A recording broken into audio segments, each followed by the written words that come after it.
You mentioned the Yankees, and we probably should bring that game up as well. It was a rematch of Garrett Cole versus Luis Castillo. Those two pitchers combined for 15 innings of shutout baseball. On a whole, this was a 13-inning game that finished 1-0. Look, there's a lot of takeaways here, but for me, it lands on two different sides. One, it shows that Garrett Cole still, at his best, can be an ace. Garrett Cole does have the ability to be a shutout pitcher. The problem for Garrett Cole is when he doesn't have it, you are way behind the eight ball because he probably gave up multiple home runs in the first inning. But a great bounce back for Garrett Cole on the road versus the very same lineup that took advantage of you in your home ballpark.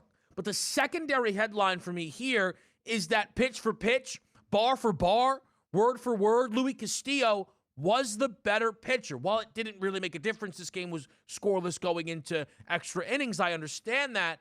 The Yankees ultimately made the decision to hold back on some prospects. Push forward on a Frankie Montas deal because they felt that the Cincinnati Reds were asking for too much in terms of a Luis Castillo trade package there. And maybe there's some validity to that if you're all about the prospects. But I got to say, DRS, it's a little bit of a difficult sell if you're the New York Yankees, who are a World Series or bust baseball team, to now have seen Luis Castillo twice in a week and watch him be absolutely phenomenal for the Seattle Mariners.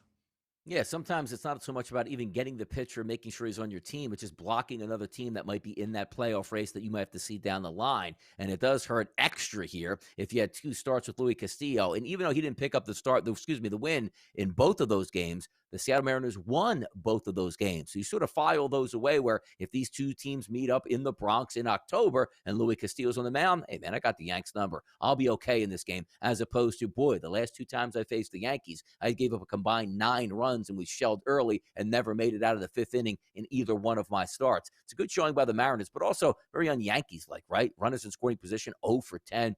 Terrible base running here all throughout this baseball game, which continually cost the Yankees chances to score and pick up a win. It's very interesting to see where a Yankees team that is so potent, even though they were playing at a pitcher's ballpark against a good pitcher, 3 hits over 13 innings. That's unacceptable.